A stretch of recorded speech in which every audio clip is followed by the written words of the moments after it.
Welcome to another Story Lab. This week, we're talking about trust, while we look at the story of a man who had to dig himself out of a pretty big problem. Oh, and we're also going to be doing this. 3, 2, 1!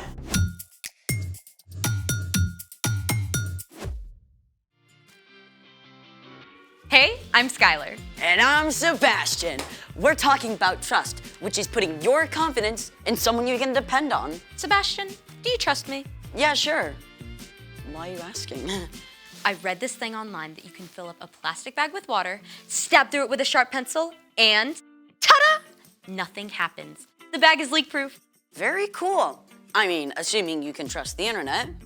Kids, you cannot always trust the internet. Great. So do you trust me to try out this amazing experiment? Yep, do your thing. Do you trust me to try it out over your head? No, that's different. Trust, my friend. This better work. Let's make it. Top secure? Top secure. Pencil? Pencil? Who even uses pencils? Pencil? Sharpen? I got an idea. Oh, Sharpened. Take a seat. I feel like my life is flashing right before my eyes. Don't be dramatic. Drum roll, please. 3, 2, 1. You can open your eyes. Oh, wow. That worked. Let's see it. Nothing but graphite. This amazing miracle of nature brought to you by plastic polymers. Plastic polymers are molecules like a chain of beads. They're so flexible that when you stab through, they just push back toward the pencil and form a temporary seal. So there you have it. The polymers are trustworthy, and so am I. Great. Now, do you trust me? Why? Because I have a pencil too. Oh no. Oh, yes. Ready? Drum roll, please.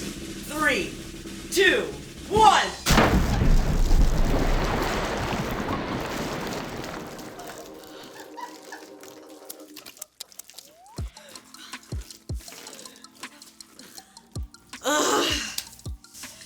It's time for...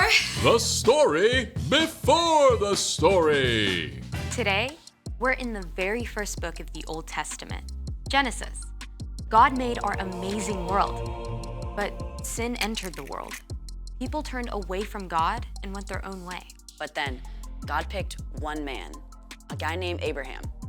And even though Abraham was like 90 years old and had no kids, God told him to look up. And God promised he would have more kids than stars in the sky. Yeah, and the entire world would be blessed through Abraham's family. And Abraham did have a kid, Isaac. Isaac just so happens to be the hero in our story. Hey everyone, I'm Erica. Hey, Erica. In today's story, Isaac was in search of water. Isaac and his family and herdsmen lived out on the plains in the land of the Philistines. And for them, water was life. If they didn't have access to a good, clean well, they couldn't survive. Fortunately, Isaac and his family had some really great wells.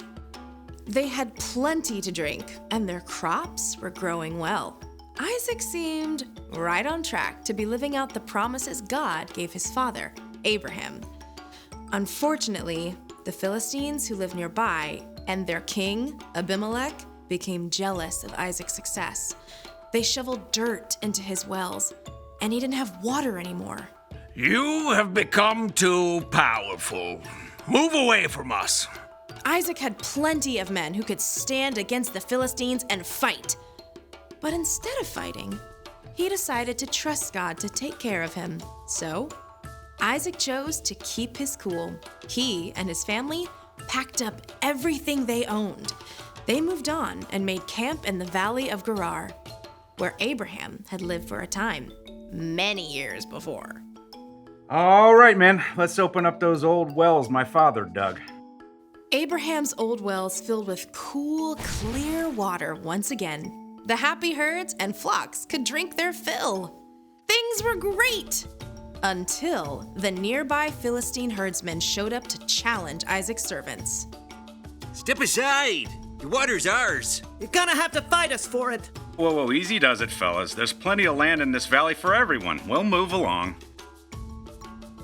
Again, Isaac could have fought back, but instead, he trusted.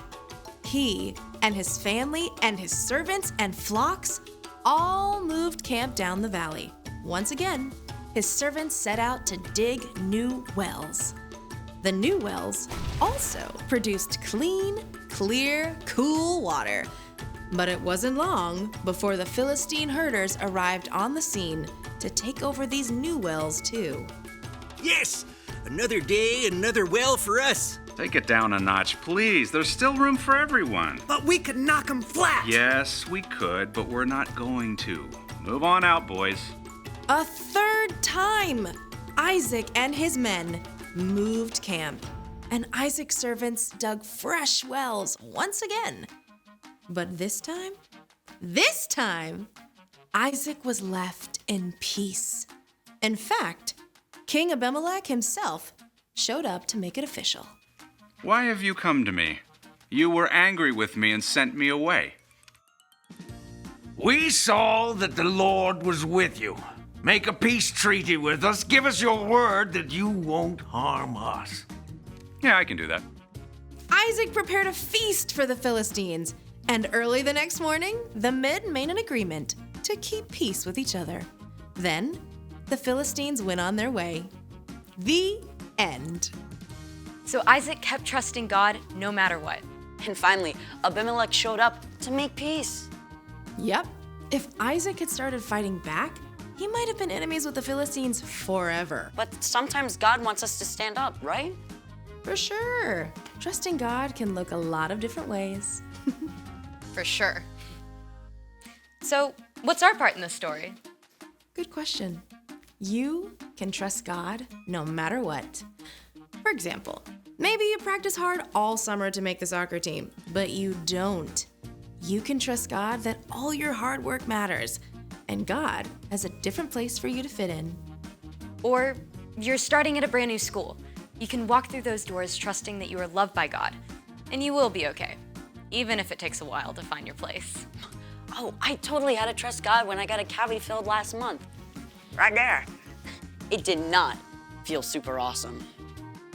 There are so many reasons to trust God. One of the best is because God sent Jesus to give his life for you and me. Putting your faith in Jesus shows you trust God. For sure. I think y'all got it. Bye for now. So here's the thing. Trust God no matter what. Ooh, I gotta write this down. Thanks for joining us in the Story Lab. We'll see you next time.